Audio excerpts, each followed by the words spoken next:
আসসালামু আলাইকুম রহমতুল্লাহ। পিটার সাইফুল হচ্ছে একজন রোহিঙ্গা।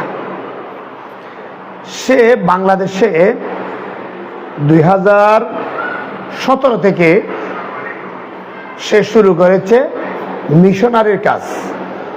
রোহিঙ্গাদের দুর্বলতার সুযোগ নিয়ে রোহিঙ্গাদেরকে খ্রিস্টান বানানো এবং রোহিঙ্গাদেরকে টাকার অর্থের লোভ দিয়ে সে প্রথমে 30টা পরিবারকে খ্রিস্টান বানিয়েছে।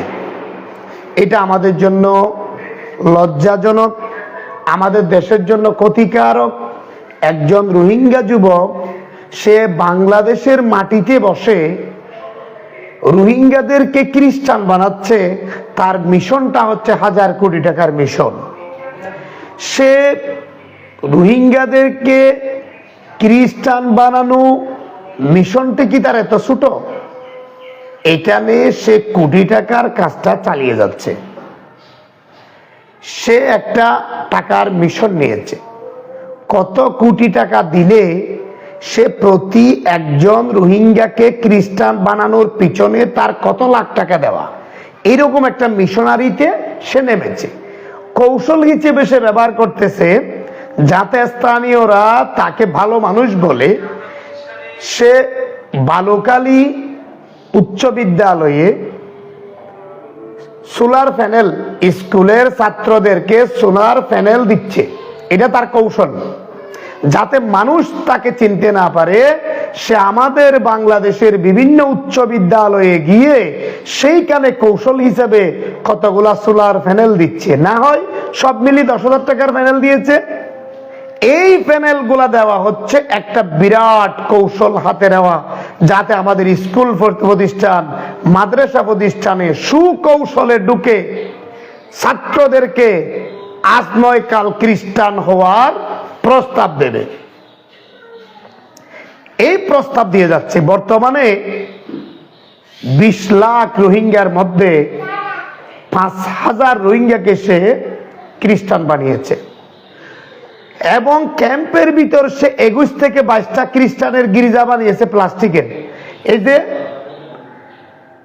তারা যে তাকে ওই যে ইউনিচেয়ারের লগু লাগানো যে প্লাস্টিক তেরফাল কুটে বাড়ি, সেই কুটে বাড়ির মতো করে সে 21-22টা খ্রিস্টান মিশনারিদের পক্ষে কাজ করে গির্জা বানিয়েছে। পরে শেষে তাকে যখন সাধারণ রোহিঙ্গারা তাড়াচ্ছে যে তোমার এই মিশন রোহিঙ্গাদের দুর্বলতার সুযোগ নিয়ে তাদেরকে টাকার লোভ দেখিয়ে বিদেশে নিয়ে যাওয়ার লোভ দেখিয়ে সুইজারল্যান্ড, আমেরিকা, ইরাক, এভাবে সুইজারল্যান্ড আমেরিকা বেশিরভাগ নিয়ে যাবে, ফ্রান্সে নিয়ে যাবে, লন্ডন নিয়ে যাবে, এই রাষ্ট্রগুলোতে নিয়ে যাওয়ার বিভিন্ন লোভ দেখিয়ে সে ইসলাম ধর্মের বিপক্ষে কথা বলে। ইসলাম কোন ধর্ম নয়, নাউজুবিল্লাহ, ইসলাম এখানে কিচ্ছু নেই, সব হচ্ছে খ্রিস্টান ধর্মই আসল ধর্ম। এভাবে সাধারণ রোহিঙ্গা যারা ইসলাম সম্পর্কে পুরাপুরি বুঝে না, যারা নিজ ধর্মে জন্মগ্রহণ করার পরেও পুরোপুরি ইসলাম ধর্মের জ্ঞান পায়নি, অন্যদিকে মিলিটারির নির্যাতন, মিয়ানমারের আরাকান আর্মির নির্যাতন, মিয়ানমার সরকারের নিপীড়ন, জুলুম, নির্যাতন খেয়ে যারা বাস্তুচ্যুত হয়ে তাদের ঘর বাড়ি, ধন দৌলত সব কিছু হারিয়ে যারা বাধ্য হয়ে বাংলাদেশে অনুপ্রবেশ করেছে, সেই রোহিঙ্গাদেরকে টার্গেট করে পিটার সাইফুলকে খ্রিস্টানরা হাতে নিয়েছে। পিটার সাইফুলের বাবা বন্ড ফকির। পিটার সাইফুলের আপন 2 ভাই, পিটার সাইফুলের বোন, পিটার সাইফুলের সাথে একটা টিম, তারা 30 থেকে 40 জনের একটা টিমকে প্রতি মাসে লক্ষ লক্ষ টাকা বেতন দিয়ে খ্রিস্টান মিশনারির কাজ চালিয়ে যাচ্ছে। কক্সবাজারের বুকে উকিয়া উপজেলায় এই বালুকালী, ট্যাংকালী, পালংকালী থেকে শুরু করে 34টি রোহিঙ্গা ক্যাম্পে এই পিটার সাইফুল নানান কৌশল ভাবে খ্রিস্টানের মিশনারি কাজ চালিয়ে যাচ্ছে। তার মিশন একটাই, রোহিঙ্গাদের দুর্বলতার সুযোগ নিয়ে তাদেরকে খ্রিস্টান বানানো। এ হলো তার বৃহত্তর কৌশল। এই কৌশলে বিনিময়ে সে পাচ্ছে কোটি কোটি টাকা। একটা বিষয় আপনারা চিন্তা করেন, 20 লাখ রোহিঙ্গার মাঝে 30 থেকে 40 জনের একটা খ্রিস্টান বানানোর টিম কিভাবে সাহস পায়, কিভাবে তারা ক্যাম্পে ঢুকতে পারে, ক্যাম্পে তারা অনুষ্ঠান করে খ্রিস্টানের, ক্যাম্পে তারা খ্রিস্টানকে মেয়ে বিয়ে দিচ্ছে, সেটা আবার ফেসবুকে প্রচার করতেছে যাতে তার দাদা বাবুরা দেখে। খ্রিস্টানের দাদা বাবুদেরকে প্রমাণ দেখানোর জন্য এই পিটার সাইফুল রোহিঙ্গা ক্যাম্পের সাধারণ সরল রোহিঙ্গাদেরকে কৌশলে টাকার বিনিময়ে খ্রিস্টান বানিয়ে তাদের বিয়ে শাদীর ভিডিওগুলা তার দাদা বাবুরা দেখার জন্য ফেসবুকে পোস্ট করে। তার মানে সেটা দেখায় যে আমি আমার মিশন থেকে পিছনে যাইনি, আমি পর্যাপ্ত মিশনারি কাজ চালিয়ে যাচ্ছি। এই বিনিময়ে পিটার সাইফুলের ভাইদেরকে সুইজারল্যান্ড আমেরিকা নিয়ে গেছে খ্রিস্টানরা। আর পিটার সাইফুলের কোটি টাকার অভাব নেই, দামি গাড়িতে চড়ে, দামি গাড়ি, হাই ফাই চলাফেরা, 5 স্টার হোটেল রেস্টুরেন্টে তার খাওয়া, দামি দামি খ্রিস্টানদের গাড়ি আসলেই পিটার সাইফুল উঠে যায়। সাধারণ রোহিঙ্গারা পিটার সাইফুলকে দুই চোখে দেখতে সোনার হরিণের মতো লাগে। এই কৌশলে তার চলাফেরা। যখন খ্রিস্টান মিশনারিতে দাওয়াত দিয়ে কোনো খ্রিস্টান হয়, যখন সাধারণ রোহিঙ্গারা খ্রিস্টান হয়, তখন তারা কি করে, তখন সাইফুল দামি গাড়ি দিয়ে আসে, গাড়ি থেকে নেমে তাদেরকে একটা টাকার বোঁদা দেয়, খ্রিস্টানদের লঘু দেয়, খ্রিস্টানদের পোশাক দেয়, খ্রিস্টানদের মানছি তার শরীরে লাগিয়ে সেগুলার ছবি তুলিয়ে তার দাদা বাবুদেরকে প্রমাণ দিয়ে আবারও গাড়ি দিয়ে চলে যায়। এই বিষয়টা ছোট নয়। আমি বিগত 5 বছর আগে এই পিটার সাইফুলের বিরুদ্ধে যখন আওয়াজ তুলি, তখন মাত্র খ্রিস্টান হয়েছিল 38টি পরিবার। সাধারণ রোহিঙ্গারা যখন খ্রিস্টানদেরকে তাড়িয়ে দিচ্ছে, তখন কুতুব আলম টিভি টাওয়ারের এই পাশে ট্রানজিট ক্যাম্প, খ্রিস্টানরা তাদের জন্য একটা নিরাপদ ট্রানজিট ক্যাম্প তৈরি করেছে। সেখানে আনসার আছে, তাদেরকে রক্ষণাবেক্ষণ করার জন্য নির্দিষ্ট বেতনে আনসার রেখেছে। 38টি পরিবারকে তারা মদত দিয়ে যাচ্ছে, লক্ষ লক্ষ টাকা তাদের পিছনে খরচ করতেছে। আর তাদেরকে মাঝে মধ্যে রোহিঙ্গারা মেরে ফেলবে, হত্যা করবে, এইরকম নাটক সাজিয়ে সেটা আবার ফেসবুকে প্রকাশ করে দ্রুত সময়ে তাদেরকে বাইরের রাষ্ট্রে নিয়ে যাচ্ছে। এটা তাদের কৌশল। যখন তারা ভিন্ন জায়গায় থাকতেছে, ক্যাম্প থেকে তাদেরকে আলাদা করে বের করে ফেলেছে, তাদেরকে টিভি টাওয়ারের এই পাশে নিরাপত্তা দিয়ে রেখেছে। তাদেরকে নিরাপত্তা দেওয়ার জন্য 10 থেকে 15 জন আনসার তারা চাকরিতে নিয়েছে। সেইখানে তাদেরকে নিরাপত্তা বেষ্টনীতে রেখেছে, যাতে রোহিঙ্গারা তাদেরকে হামলা কিচ্ছু করতে না পারে। আসলে রোহিঙ্গারা তাদেরকে হামলা করতেছে না। মাঝে মাঝে আবার খ্রিস্টানদের পিটার সাইফুল সহ তার টিমকে হত্যা করবে, মারবে, হুমকি দিচ্ছে বলে নানানভাবে তারা একটা নাটক সাজায়। সেই নাটকের কথাগুলো আবার সোশ্যাল মিডিয়া, ফেসবুক, ইউটিউব প্রকাশ করে, বিভিন্ন টেলিগ্রামে প্রকাশ করে। সেই প্রকাশগুলা এই পিটার সাইফুল তার দাদা বাবুদেরকে দেখায়, দেখিয়ে সেইখান থেকে রিপোর্টটা দেখালেই তার কোটি টাকা নেমে আসে তার অ্যাকাউন্টে। আর এই সাইফুলের অ্যাকাউন্ট এখানে নেই, সুইজারল্যান্ডের সুইস ব্যাংকে তার অ্যাকাউন্ট। এই সাইফুলের অ্যাকাউন্ট করছে সুইস ব্যাংকে, সুইজারল্যান্ডের সুইস ব্যাংকে তার টাকার অ্যাকাউন্ট, 1000 কোটি টাকা তার ওখানে জমা হয়ে গেছে। খ্রিস্টান বানালে, একটা খ্রিস্টান বানালে 10 থেকে 15 লক্ষ টাকা তারা দাদা বাবুরা তাকে দিচ্ছে। সে এই রোহিঙ্গাদের সরলতার সুযোগ নিয়ে সে ইসলাম ধর্ম থেকে ধ্বংস করে দিচ্ছে। ইসলামের দুশ্মন, সেই ইসলামের দুশ্মনী করে আমার দেশে, আমার স্বাধীন সার্বভৌম বাংলাদেশের রাষ্ট্রে কক্সবাজারের মতো জায়গায়, যেখানে হাজার হাজার আলেম উলামার জায়গা এই কক্সবাজার, হাজার হাজার পীর মাশায়েখের জায়গা এই চট্টগ্রাম বিভাগ, হাজার হাজার আলেম, কওমি আলেম, মাদ্রাসা আলেম, এখানে সমস্ত সরকারি বেসরকারি মাদ্রাসার পর্যাপ্ত আলেম এবং নামাজিদের সর্বোচ্চ জায়গা কক্সবাজারের দক্ষিণ অঞ্চল টেকনাফ পর্যন্ত প্রতিটি ঘরে ঘরে নামাজি। আমাদের এই মা বোনরা এখনো নামাজের সিজদাতে পড়ে থাকে। আমাদের এই অঞ্চলের মেয়েরা এখনো পরহেজগার, এখনো নামাজি, এখনো প্রতিটি বাড়িতে কোরআন তেলাওয়াত এই জারি আছে। এই রকম এলাকায় কুতুব আলম থেকে শুরু করে মুসনি পর্যন্ত ৩৩টি রেজিস্টার্ড আনরেজিস্টার্ড রোহিঙ্গা ক্যাম্পে সে খ্রিস্টানের মিশনারির কাজ চালিয়ে যাচ্ছে। তার এই কৌশলগুলা সহজে কেউ দেখতেছে না। আমি ৫ বছর আগে যখন তার বিরুদ্ধে সোশ্যাল মিডিয়ায় প্রকাশ করি, সে আমার একটি ফেসবুক হ্যাং করে কে ফেলার জন্য অনেক রিস্টার্ট মানে ফেসবুক আমাকে মেসেজ দেয়। তখন আমি ফেসবুককে দেখি, দেখেন আমার এখানে অপকর্ম বা অপতত্ত্বর কোনো তৎপরতা আমার ফেসবুকে আছে কিনা দেখেন। যদি আমার তথ্য সঠিক না হয় তাহলে ঠিক আছে, আমার পেজে ডিস্টার্ব করতে পারেন। যখন আমি একে একে ফেসবুককে জবাবগুলা দিয়েছি, তখন ফেসবুক আমার পেজটি আর আমার থেকে বিচ্ছিন্ন করেনি, নষ্ট করে দেয়নি। এই পিটার সাইফুল এত বড় একজন কুচক্রী, ইসলামের দুশ্মন, মুসলমানের দুশ্মন, সে আমার দেশে বসে আমার দেশ বিরোধী কর্মকাণ্ড চালিয়েছে। আমরা কখনো দেখিনি রোহিঙ্গারা বাংলাদেশে আসছে আজকে ৯ বছর, রোহিঙ্গাদের প্রত্যাবাসনের কোনো কথা নেই।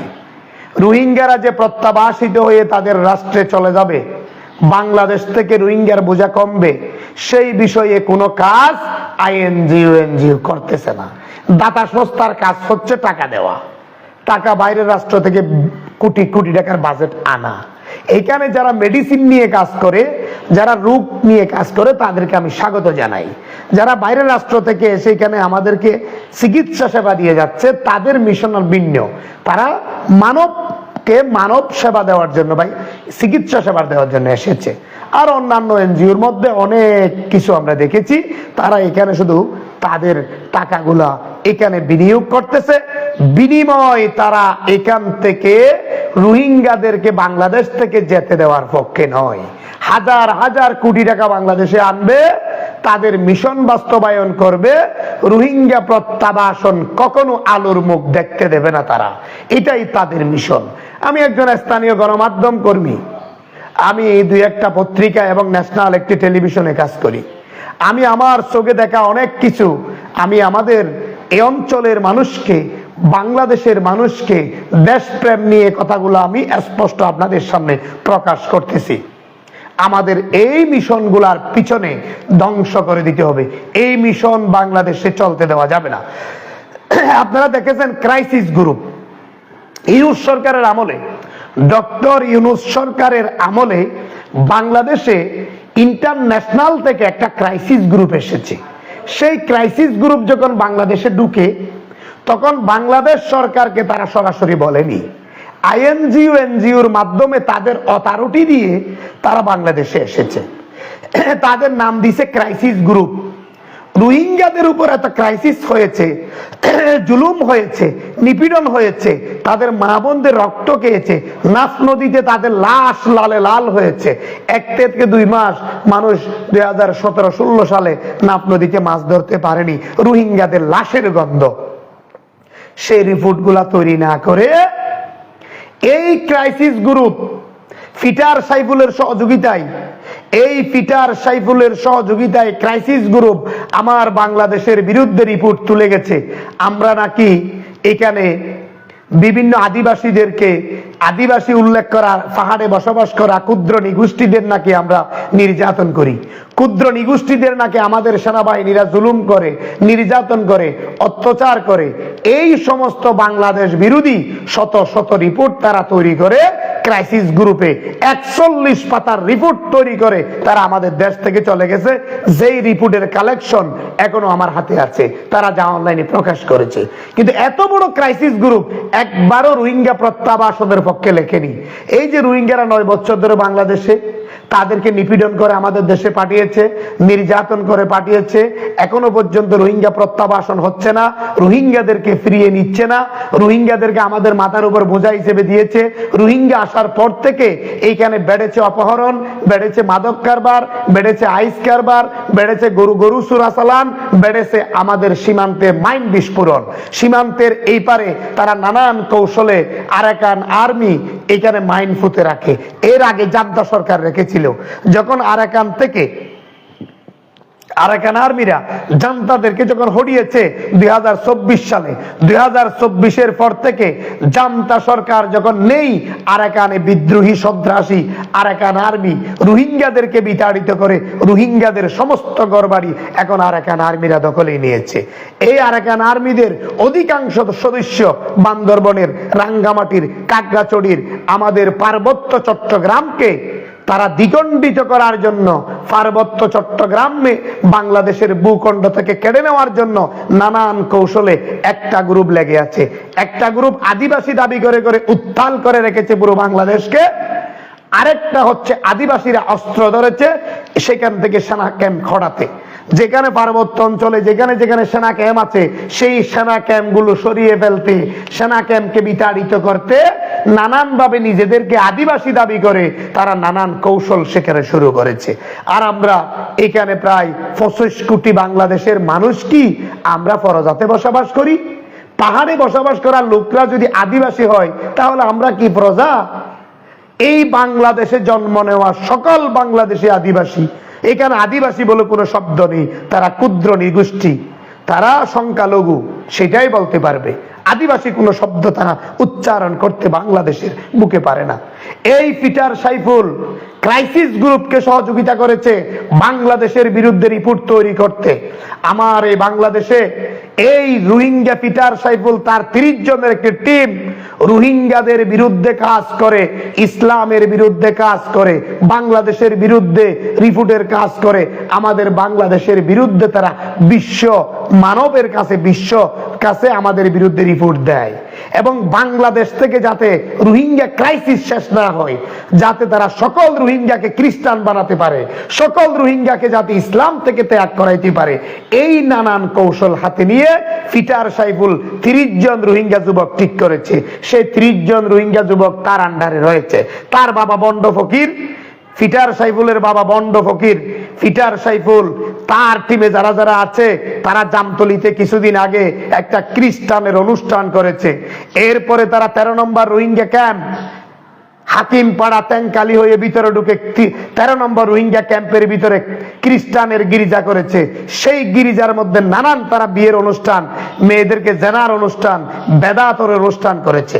আমাদের মাননীয় প্রধানমন্ত্রীকে আমি এই অঞ্চলের একজন গণমাধ্যম কর্মী হিসেবে, আমি এই সচেতন মহল হিসেবে আমার দেশপ্রেম নিয়ে, আমি আমার অন্তর থেকে দেশপ্রেম নিয়ে কথাগুলো প্রচার করছি। এগুলো মাননীয় প্রধানমন্ত্রী দেখে একটা সুব্যবস্থা নেবে। মাননীয় স্বরাষ্ট্রমন্ত্রী আমাদের গৌরব, কক্সবাজারের সন্তান, এগুলা আমলে নেবে। রোহিঙ্গা প্রত্যাবাসন সহজ হচ্ছে না কেন? পিটার সাইফুলের মতো লোক আমাদের পিছনে কাজ করছে। একজন রোহিঙ্গা হয়ে সে 1000 কোটি টাকার মিশনে নেমে এখান থেকে বাংলাদেশ বিরোধী রিপোর্ট দিচ্ছে। ক্রাইসিস গ্রুপ বাংলাদেশে এসে বাংলাদেশের বিরুদ্ধে তারা রিপোর্ট করে গেছে, আরাকান আর্মির পক্ষে রিপোর্ট করেছে। অথচ আরাকান আর্মি নামের এই শয়তান, এই সন্ত্রাসী গ্রুপ, এই অস্ত্রধারীরা শত শত রোহিঙ্গাকে আবারও নির্যাতন করে 2024 সালে আবারও 2,65,000 মতো রোহিঙ্গা বাংলাদেশে অনুপ্রবেশ করতে বাধ্য করেছে আরাকান আর্মি নামের এই সন্ত্রাসীরা। এই আরাকান আর্মিদের কারণে গুন্দুম, লেবুচড়ি, কোলাচড়ি, আপনার এই নাইক্যমচড়ি, এখান থেকে সাকের কাল, এখান থেকে শুরু করে আপনি দেখবেন যে গৌজবনিয়া, গরজবনিয়া, বাল্লুকাইয়া, এই যে গ্রামগুলা, এই গ্রামগুলোতে সাকডালা, সব গ্রামে গিয়ে দেখবেন অসংখ্য লোক পা হারিয়েছে আরাকান আর্মিদের ফুতে রাখা মাইনে। আমি একটা নাগরিক টেলিভিশনে 8 মিনিটের একটি প্রতিবেদন করেছি, ন্যাশনাল টেলিভিশন, নাগরিক টেলিভিশনে আপনারা দেখেন। সেখানে একটা আরাকান আর্মিদের ফুতে রাখা মাইনে 1 থেকে 150 লোক বাংলাদেশি লোকের পা চলে গেছে। তারা হয় জুমকেতে গেছে, না হয় কলা বাগানে গেছে, সেখানেই আরাকান আর্মিদের গোপনে পুঁতে রাখা মাইন বিস্ফোরিত হয়ে আমাদের একজন বিজেপি নায়ক মারা গেছে, একজন বিজেপির নায়ক মারা গেছে। সে 21 দিন হাসপাতালে কাতরাইতে কাতরাইতে অবশেষে আমাদের বিজেপি সদস্য, দেশপ্রেমিক, দায়িত্ব পালন করা বিজেপির প্রাণ গেছে। কার মাইন? আরাকান আর্মির মাইন। এই আরাকান আর্মিরা সীমান্তে মাইন পুঁতে রেখে অসংখ্য সীমান্ত মানুষকে আহত করেছে, নিহত করেছে। কিন্তু আমাদের এই সীমান্ত রক্ষার জন্য উদ্যোগ নিতে হবে। মাননীয় প্রধানমন্ত্রী, মাননীয় স্বরাষ্ট্রমন্ত্রী, দেশপ্রেমিক সমস্ত কর্মকর্তা, দেশপ্রেমিক সমস্ত গোয়েন্দা তৎপরতা এবং গোয়েন্দা সংস্থা সকলের কাছে অনুরোধ করব, আমাদের বাংলাদেশকে রক্ষা করতে হলে, আমাদের ভূখণ্ড রক্ষা করতে হলে আগে সীমান্ত নিরাপত্তা বাড়াতে হবে, সীমান্ত নিরাপত্তা জোরদার করতে হবে। সীমান্তে প্রতিটি 100 ফিট পর পরে সীমান্তে সিসি ক্যামেরা লাগাইতে হবে। সীমান্তে আরো ফোর্স বাড়াতে হবে, যাতে করে আরাকান আর্মিরা বাংলাদেশ থেকে কোনো রসদপাতি নিতে না পারে। আরাকান আর্মিরা তেল, ডাল, লবণ, চাল, অকটেন আমাদের দেশ থেকে নিয়ে যাচ্ছে সুরাকার বাড়িদের মাধ্যমে। সুরাকার বাড়িদের মাধ্যমে অকটেন নিয়ে, সে অকটেন দিয়ে তারা সেখানে ককটেল তৈরি করতেছে। এই অকটেন নিয়ে আমার দেশের সুরাকার বাড়ি, অল্প সংখ্যক সুরাকার বাড়ি, তাদের কাছে আমরা জিম্মি। আমার মতো যারা দেশপ্রেমিক, আমার মতো যারা দেশ নিয়ে কথা বলে, সরাসরি লাইভে এসে চেহারা দেখিয়ে যারা দেশপ্রেম নিয়ে কথা বলে, আমরা সুরাকার বাড়িদের বন্দুকের হুমকিতে রয়েছি। আমরা কোথায় যাই তারা টেক কেয়ার করে আমাদেরকে দেখে, আমাদের প্রতি অসন্তুষ্ট, আমাদেরকে তারা নানান ষড়যন্ত্রে আঘাত করার জন্য, হামলা করার জন্য নানান জায়গায় তারা বসে আছে। কিন্তু দেশপ্রেম রাখতে পারি না, দেশের প্রতি টান, দেশপ্রেম, লোভ নেই অর্থের প্রতি। সুরাকার বাড়িদের কোনো অর্থে আমরা লোভ দিই না, সুরাকার বাড়িদের সুযোগ দিই না। আমরা কিছু সাংবাদিক আছি যারা সুরাকার বাড়িদের বিরোধী, আমরা কিছু সাংবাদিক আছি যারা সুরাকার বাড়িদের বিপক্ষে। কখনো সুরাকার বাড়িদের কাছে আমরা হার মানি না, সুরাকার বাড়িদের কাছে আফুস হই না, সুরাকার বাড়িদের টাকার কাছে মাথা নত করি না। আমরা তাদের দুশ্মন। এই সমস্ত চোরাকার বাড়িরা বাংলাদেশের ভূখণ্ডকে ধ্বংস করার জন্য আরাকান আর্মিকে সুযোগ দিচ্ছে। আর আরাকান আর্মিরা যুদ্ধ করতেছে বাংলাদেশ থেকে চুরাই চাল, চুরাই ডাল, চুরাই চিনি সব কিছু সীমান্তের চোরাকার বাড়িদের মাধ্যমে ওই পারে নিয়ে মিয়ানমারের জান্তা বাহিনীর সাথে যুদ্ধ করতেছে। অন্যদিকে সমস্ত রোহিঙ্গাদেরকে বাধ্য হয়ে বাংলাদেশে পালিয়ে আসতে বাধ্য করতেছে। আবার আরাকানের ভিতরে বসবাসরত রোহিঙ্গাদেরকে জুলুম নিপীড়ন করতেছে। রোহিঙ্গারা এটা সহ করতে না পেরে রোহিঙ্গারাও কয়েকটা সশস্ত্র গ্রুপ তৈরি করেছে। কিন্তু এখানে বিশাল সমুদ্রে কি সামান্য পিঁপড়ায় কিছু করতে পারবে? রোহিঙ্গা যুবকরা তাদের অর্থের দুর্বল, তাদের অস্ত্রের দুর্বল, তাদের ট্রেডিং এর দুর্বল, ট্রেডিং নেই। তারা তো আরাকান আর্মির সাথে যুদ্ধ করতে পারতেছে না, জান্তা সরকারের সাথে তারা যুদ্ধ করতে পারছে না, কারণ রোহিঙ্গারা সংখ্যালঘু আরাকানে। আরাকানে রোহিঙ্গারা হচ্ছে সংখ্যালঘু, কিন্তু তারা আরাকানের আদিবাসী, তারা আরাকানে তাদের জন্ম। রোহিঙ্গাদের জন্ম মিয়ানমারে, তারা যুগ যুগ ধরে তাদের মা বাবার জন্ম সেখানে। কিন্তু রোহিঙ্গারা বাংলাদেশে কেন? মিয়ানমার চাই না রোহিঙ্গারা সেখানে থাকুক। রোহিঙ্গারা মুসলিম, তারা এখানে থাকতে পারবে না। এক নাম্বার দোষ হচ্ছে তারা মুসলমান, তাদেরকে জোরপূর্বক এখানে পাঠিয়েছে। আর যারা আরাকান আর্মি, তারা কারা? ত্রিপুরা, চাকমা, মুরং, মারমা, তাদের কাছ থেকে আরাকান আর্মির অসংখ্য যুবক রয়েছে। ভারতের মিজোরাম, ভারতের ত্রিপুরা, ভারতের আসাম, নেপাল, বাংলাদেশের কাকড়াছড়ি, রাঙ্গামাটি, বান্দরবন, এই সমস্ত অঞ্চল থেকে আরাকান আর্মিরা অসংখ্য যুবকদেরকে সংগ্রহ করেছে। ওরা হচ্ছে বুদ্ধ ধর্মাবলম্বী চাকমা মারমা যুবক। আবার বুদ্ধ ধর্মাবলম্বীদের মধ্যে যেমন বড়ুয়া আছে, বড়ুয়ারা না, বড়ুয়ারা আরাকান আর্মিকে সাপোর্ট করে না, বড়ুয়ারা আরাকান আর্মির পক্ষে যায় না। এ পর্যন্ত হিন্দু বড়ুয়াদের কোনো প্রমাণ আমরা পাইনি তারা কোনো আরাকান আর্মি বা সশস্ত্র গ্রুপে তারা নেই। শুধুমাত্র যারা পাহাড়ে বসবাস করে সেখানের মধ্যে মুরু, ত্রিপুরা, চাকমা, মারমা, বম জনগোষ্ঠী, খিয়াং, বম, এই জনগোষ্ঠীর লোকগুলা আরাকান আর্মিতে তারা যোগ দিয়েছে। অসংখ্য যুবক বাংলাদেশ থেকে তারা সংগ্রহ করেছে।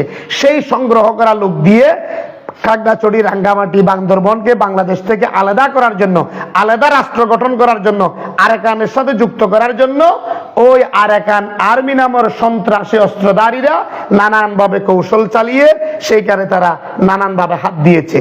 বম জনগোষ্ঠী থেকে তারা একটি অস্ত্রধারী গ্রুপ তৈরি করেছে। সেই গ্রুপটার নাম হচ্ছে কুকুচিং ন্যাশনাল ফ্রন্ট। এটা বম জনগোষ্ঠী এটা তৈরি করেছে। তারা সশস্ত্রগুলা কে দিচ্ছে? বম জনগোষ্ঠী কুকুচিং অস্ত্র সংগ্রহ করতেছে আরাকান আর্মি থেকে।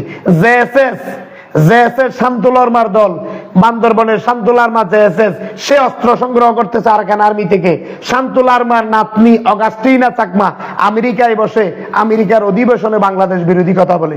অগাস্টিনা চাকমা কার নাতনি? সেটা হচ্ছে শান্তুলার্মার নাতনি। কোথায় বসে? আমেরিকার অধিবেশনে বসে বাংলাদেশের বিরুদ্ধে কথা বলে, বাংলাদেশের বিরুদ্ধে প্রোপাগান্ডা, বাংলাদেশের বিরোধী কথা বলে, আমাদের সেনাবাহিনীদের বিরুদ্ধে, পুলিশের বিরুদ্ধে, বিজিবির বিরুদ্ধে প্রতিনিয়ত জাতীয় সংঘের অধিবেশনে কথা তুলে এই শান্তিবাহিনী নাম দিয়ে অশান্তির দুর্গ অস্ত্রধারী শান্তুলার্মা, সেই শান্তুলার্মার আপন নাতনি অগাস্টিনা চাকমা আমেরিকায় বসে বাংলাদেশের বিরুদ্ধে প্রতিনিয়ত প্রপাগান্ডা করে যাচ্ছে। এগুলো আমাদের আনতে হবে।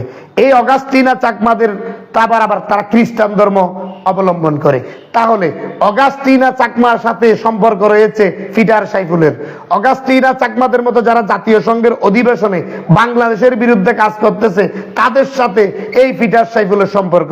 রোহিঙ্গা একজন যুবক পিটার সাইফুল, তার বাবা বন্ড ফকির, তার ভাই, তার ছোট ভাই, তার বোন সহ তারা 30 জনের একটা টিম, 1000 কোটি টাকা হাতে নিয়ে তারা রোহিঙ্গাদেরকে খ্রিস্টান বানানো, আমাদের দেশের বিভিন্ন বিরোধী গোপন রিপোর্ট ক্রাইসিস গ্রুপকে দেওয়া এবং খ্রিস্টান মিশনারিদেরকে বাংলাদেশের বিরুদ্ধে রিপোর্ট দেওয়ার পক্ষে কাজ করতেছে এই পিটার সাইফুল। তাকে আইনের আওতায় নিয়ে আসতে হবে। তাকে আইনের আওতায় নিয়ে আসার দাবি জানাচ্ছি। আমরা এখানে অপহরণ বাণিজ্য হচ্ছে, অশান্তিতে উকিয়া টেকনাফের মানুষ প্রতিদিন অপহরণ। এই অপহরণ কবে হয়েছে? রোহিঙ্গারা আসার পর থেকে বাংলাদেশে অপহরণ বেড়েছে। রোহিঙ্গা যুবকদেরকে আমরা কাজে না লাগিয়ে তাদেরকে এখানে বসাই রেখেছি। তারা অপরাধের স্বর্গরাজ্য তৈরি করেছে। এসব রোহিঙ্গা যুবকদেরকে কাজে লাগাতে হবে। রোহিঙ্গার ভিতরে ওখানে গার্মেন্টস তৈরি করতে হবে। যতদিন যাবত রোহিঙ্গারা বাংলাদেশ থেকে চলে যায়নি, ততদিন আমি মনে করি রোহিঙ্গা ক্যাম্পের ভিতরে আমাদের যারা দাতা আছে, দাতা সংস্থা, বাংলাদেশের সরাসরি গার্মেন্টস মালিকরা, এখানে যদি সরকার চুক্তি করে তাদেরকে গার্মেন্টস দেবে, গার্মেন্টসে যুবক যুবতীরা চাকরি করবে। যতদিন তারা বাংলাদেশ থেকে মিয়ানমারে প্রত্যাবাসন হয়নি, প্রত্যাবিষ্ট হয়ে যায়নি, ততদিন পর্যন্ত তাদের কর্মসংস্থানের ব্যবস্থা এখানে করলে অপরাধ কমে যাবে। তারা এখানে গার্মেন্টসে কাপড় সিলাবে, তাদের যুবক যুবতীরা গার্মেন্টসে কাজ করবে, তখন তারা আর বেকার থাকবে না। যখন বেকারত্ব দূর হবে, তাদের এই মানব পাচার, এই ইয়াবা পাচার, এই চুরাকার বাড়ি, এই অপহরণ সব বন্ধ হবে। না হয় রোহিঙ্গা প্রত্যাবাসন যতদিন বাংলাদেশ থেকে কার্যকর হবে না, ততদিন এই অভিশাপ আমাদের মাথার উপরে, এই অভিশাপ বাংলাদেশের উপরে। উকিয়া টেকনাফের প্রতিটি ঘরের ছেলেরা নিরাপদ নেই, আমাদের বাচ্চারা নিরাপদ নেই, স্কুলে কলেজে মাদ্রাসায় যাওয়া বাচ্চারা নিরাপদ নেই। প্রতিদিন অপহরণ। এই অপহরণ এত বেড়েছে, প্রশাসন ক্ষিপ্ত হয়ে গেছে। থানা কয়টা জনবল আছে? টেকনাফ থানা, উকিয়া থানা কয়টা জনবল আছে? তারা কেমনে পারে? পাগল হয়ে যাচ্ছে থানার কর্মকর্তারা। এখানে উসি পাগল হয়ে যাচ্ছে, অপরাধ দমাতে পারছে না, জনসংখ্যা কম। এখানে উকিয়া থানায় কয়টা জনবল আছে? উকিয়া থানা কি পারতেছে? টেকনাফ থানা কি পারতেছে অপহরণ নিভাতে, অপহরণ বন্ধ করতে? জনবল আরো বাড়াতে হবে, প্রশাসনকেও জনবল বাড়াই দিতে হবে সরকারের। আমরা সরকারের কাছে অনুরোধ জানাবো, উকিয়া টেকনাফের প্রতিটি থানাতে পুলিশের জনবল বাড়ানো হোক, এখানে সেনাবাহিনী দেওয়া হোক, এখানে প্রয়োজন বোধে বাংলাদেশের বিশেষ বাহিনী র্যাবের সাথে এখানে সেনাবাহিনী পুলিশ একযোগে যদি উকিয়া টেকনাফে কাজ করে, আমি একজন সচেতন মহল 9 বছর রোহিঙ্গার বিষয়ে কাজ করা লোক, আমি বলতে পারবো অপরাধ এখানে বেশি দিন থাকবে না। 2 থেকে 3 মাসের মধ্যে সমস্ত অপরাধ জিরো টলারেন্সে চলে আসবে, যদি পুলিশ, র্যাব এবং সেনাবাহিনী একযোগে কাজ করে। এখন এখানে থানায় জনবল কম, এখন র্যাব প্রতিনিয়ত উদ্ধার করতেছে, পুলিশও প্রতিনিয়ত উদ্ধার করতেছে, তাদেরও ঘুম নেই, তারাও তো নানান কষ্টে। আমার চোখে দেখা, আমি পুলিশকে বা র্যাবকে দোষ দিতে পারি না, আমার চোখে দেখেছি তাদের কষ্টগুলা। আমি অনেক রোহিঙ্গা অপহরণ উদ্ধার করতে গিয়েছি, পুলিশকে সহযোগিতা করেছি, তথ্য দিয়ে তাদের সাথে থেকেছি। র্যাবকেও আমরা যতটুকু সহযোগিতা করেছি, রোহিঙ্গা এবং বাঙালি যারা অপহরণ হচ্ছে তাদেরকে উদ্ধার করতে প্রশাসনকে আমরা নিজেরা যতটুকু পারি তথ্য দিয়ে সহযোগিতা করেছি। তখন সহযোগিতা করতে গিয়ে দেখেছি যেমন টেকনাফ থানা, যেমন উকিয়া থানা, যেমন এই র্যাব, তাদের পর্যাপ্ত পরিশ্রম রয়েছে, তাদেরকে না করা যাবে না। অসংখ্য পরিশ্রম করে তারা এগুলা বন্ধ করতে চাচ্ছে, সেটার জ্বলন্ত প্রমাণ আমি দেখেছি। কিন্তু জনবল বেশি বাড়াতে হবে, কাজও একসাথে করতে হবে, আইন শৃঙ্খলা মিটিং এগুলা আলোচনা গুরুত্ব দিতে হবে। আমাদের যারা এখানে রাষ্ট্রীয় যারা চালাচ্ছে, যারা রাষ্ট্রের শক্তি, তাদেরকে এগুলা নিয়ে কাজ করতে হবে। দলীয় দল বল নির্বিশেষে সকলকে নিজের দেশের জন্য, নিজের দশের জন্য, নিজের দেশের দেশপ্রেম নিয়ে এগুলার বিরুদ্ধে এগিয়ে যেতে হবে। এখানে ফিটার সাইফুল নামের এই রোহিঙ্গা যুবককে অতি দ্রুত সময়ে গ্রেফতার করতে হবে, তাকে গ্রেফতারের আইনের আওতায় আনতে হবে। এই একজন ফিটার ৫,০০০ পর্যন্ত রোহিঙ্গাকে ইসলামের বিপক্ষে, ইসলামের বিপরীতে, ইসলাম ধর্মের বিরুদ্ধে বুঝিয়ে টাকার বিনিময়ে তাদেরকে খ্রিস্টান বানিয়েছে। এগুলো আমরা সহ করব না, সচেতন মহল সহ করব না, আমরা গণমাধ্যম কর্মীরা সহ করব না। এই জন্য সরকারকে আজকে আমি আমার অনলাইন একটা নিউজ প্ল্যাটফর্ম ITN নিউজের আমি সম্পাদক, আমি আমার নিউজে সরাসরি এসে লাইভে বলেছি, কারণ আমার ITN নিউজে ৩২ জন লোক কাজ করে। আমার এখানে প্রতিটি জেলা উপজেলাতে ITN নিউজের লোক রয়েছে, তারা আমাদেরকে তথ্য সংগ্রহ করে দেয়। বেশিরভাগ ITN নিউজ আমি লেগে থাকি না, আমাদের অ্যাডমিনরা দেখে। আমি মাঝে মাঝে লাইভে আসি বা নিউজগুলা করি, এতটুকুই। তো আমরা বলবো এখানে স্থানীয় যত নিউজ আছে, আমরা প্রত্যেকটা স্থানীয় নিউজ, স্থানীয় সাংবাদিক এবং সচেতন মহল দেশপ্রেম নিয়ে আমাদের এই মাদক বিরোধী আন্দোলন, এই অপরাধ, এই অপহরণ, এই সীমান্ত রক্ষা আওয়াজ তুলতে হবে। আমাদের গণ আন্দোলন, গণ আওয়াজের মাধ্যমে সরকার একত্রিত হয়ে অপরাধ কমাবে বলে আমি আশা করি। আসসালামু আলাইকুম রহমতুল্লাহ। আমি আপনাদেরই ভাই মাহবুল আলম মিনার। আমি কক্সবাজারের একজন গণমাধ্যম কর্মী, একজন সাংবাদিক। আমি পত্রিকা এবং ইন্টারন্যাশনাল টেলিভিশনে কাজ করি। আসসালামু আলাইকুম রহমতুল্লাহ।